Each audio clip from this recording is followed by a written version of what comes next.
Okay, so you should have your 5x5 piece of chalkboard fabric, a small rectangle of, this is flannel, and a large rectangle of flannel, and you should have a large rectangle of fusible fleece. So let's first look at our large rectangle. You're going to take your fusible fleece and you're going to iron it down to the wrong side of your big rectangle fabric. So this is the side with the bumpy feel to it. You want the bumpy feel side to match up with the back of your big rectangle piece.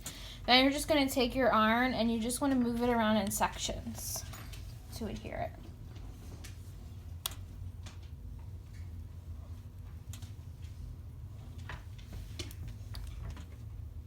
Okay. After you do that, you can put that piece aside for now, along with your small rectangle piece. You're going to take your chalkboard fabric. You do not want the iron to hit this. It will melt. You're going to take your chalk and you're just going to rub your chalk back and forth on your chalkboard piece. This helps to, when you, after you sew, that you'll actually be able to write on it. It's called like priming or seasoning your chalkboard. Okay? So, and then you're going to take and go the opposite way. You can roll it, you can kind of draw a little bit. You just want the chalk to go each way. Okay, and then you're going to take a paper towel and wipe it off. Okay, and then I would do it one more time. This time I'm going to go a little bit harder. This way. Go this way now. Okay, and then I'm just going to wipe it off. Alright, after that, you're going to take your small rectangle piece and your chalkboard fabric. Okay, for this you're going to want some clips because if you stick a pin through the chalkboard fabric, sometimes it'll leave a hole. So you're going to take your chalkboard fabric, you're going to have your small rectangle piece right side up. Your chalkboard fabric is going to go all the way towards the left side until both roll edges meet.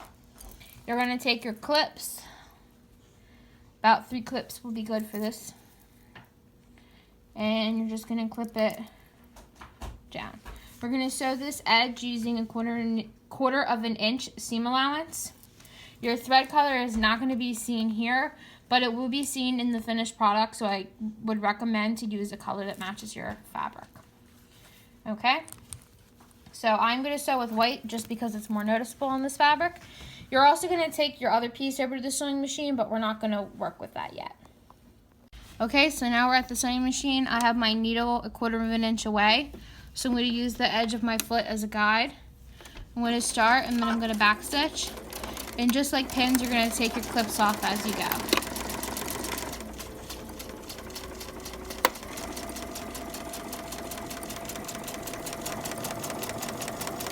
Back stitch when you get to the other end and cut off your threads.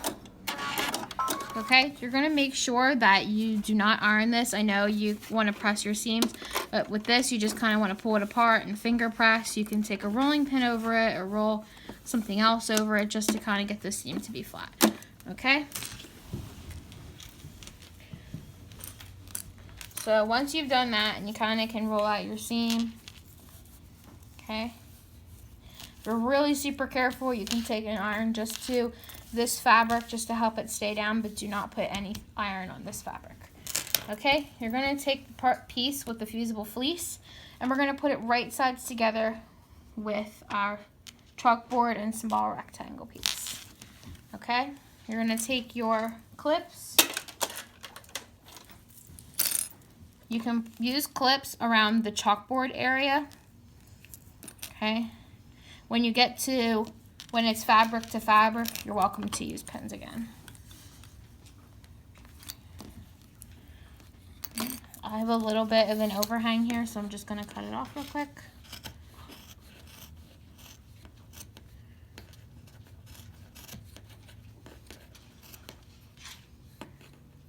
Okay. I'm going to continue to clip. Okay. So when you get to the fabric side, you can use some pins to hold it together. As always, keep the head of your pin to the outside of your project. It just helps when you're pulling it out as you sew. Okay. Now here, I have a little bit of an overhang too because I stitched my 1/4 inch. So you can just cut that off if you have some too.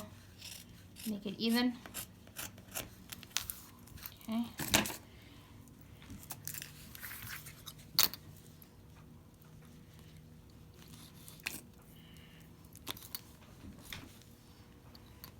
You're gonna pin all the way around, but you wanna leave like, I'll say a 3-inch opening. Okay. So I'm gonna leave my opening here. You do not wanna leave your opening on the chalkboard. You wanna leave it on the fabric section. So I'm gonna switch my pins and make them go the opposite way, just so I know that I need to stop there. And I like to sometimes put 2, kind of like an X. It'll show me that I'm not gonna stitch there. Put my other one here somewhere, okay? And I won't stitch from here to here, but we're gonna stitch all the way around, okay? Go over to the sewing machine. Again, this is a 1/4 inch seam allowance. This project is forgiving, so if you do go over the seam allowance a little bit, it's okay. So I'm gonna start at one of my X's. I'll start down here and pull out my pins. I'm gonna go over to the edge a 1/4 inch, okay? As I start, I'm gonna back stitch.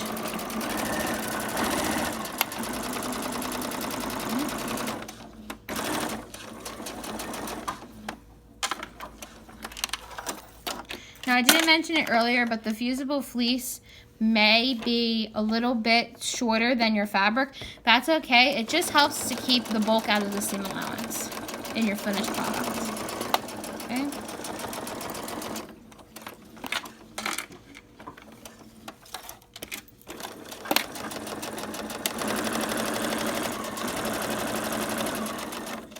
Take out your pins as you go.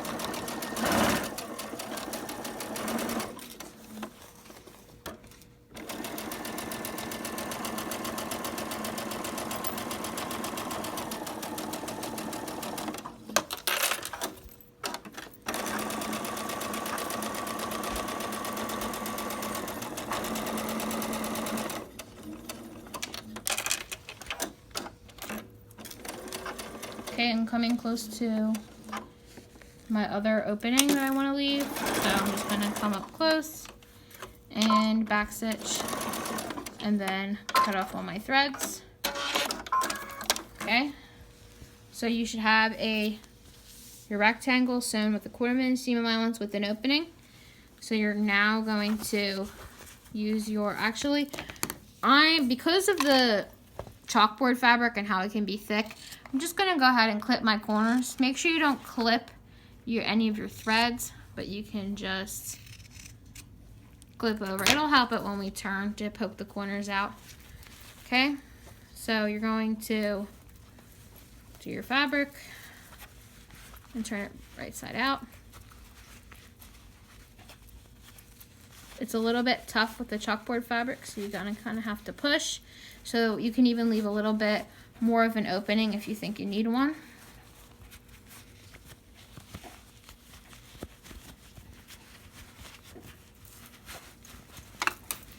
Okay, if you have a chopstick, this is a good point to try and stick it in there.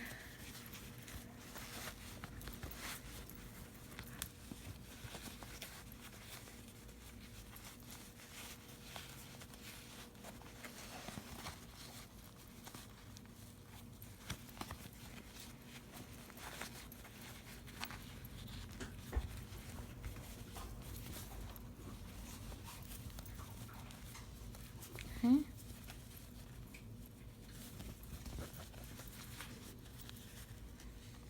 Chopsticks are good, especially for these tough corners. Okay, so once you have your mug rug sewn all the way around, you'll have a raw edge. You're going to tuck in the part that is kind of overlapping, and you can put clips or pins in it. I'm just going to quickly clip it because I think that's a little bit easier. Okay. All right, so you're welcome to iron the part that's fabric to fabric. You don't want to iron in the chalkboard section, but like I said, you just want to use your fingers and press it out. You can kind of even, I know some people even take a hammer to it and kind of, you know, be careful what's on the opposite side, but you can even try like taking a hammer to it and it'll hammer the seams down a little bit. But a rolling pin or just your hand and continually working at it, it'll help it stay down after a while. Okay, so now that we have this, we have our opening closed, well, clipped closed. We're going to sew around top stitching. For this, you can use any stitch you want. You could use a straight stitch or you can use a fancier stitch. I just recommend something that's doesn't take a whole lot of thread and that's not super tight. You might want to take your stitch length up from 2.5, which is the typical stitch length, to something a little bit more longer in length. For this project, I'm going to take mine up to a 3.5 to give me a bigger area, but you might find something on your machine that is more Christmas related. So in mine, I have like, these kind of look like Christmas trees. I have different kind of lines. I have, looks like a tree branch. I have leaves. These also, all different kinds of leaves that I can use there. I also have different other sections with different things in this one too. This has different kind of flowers and branches and things and hearts. So it's really up to you. If you have any cool stitches, you could zigzag, you could just simply straight stitch. That's fine too. For this, I am going to pick, let's see, I want to do like a line like this, and I'm gonna take mine up a couple because it's kind of a big design, so I'm gonna take it up pretty far. Okay, so now we're gonna take my project. I'm just gonna go to the corner here. Okay, again, we're gonna quarter inch, or you know, an 1/8 inch is even fine. You just want something more close to the edge. It's not super tight. Now I'm using white so it shows up for you, but you might want to use something at this point that's a little bit more coordinating.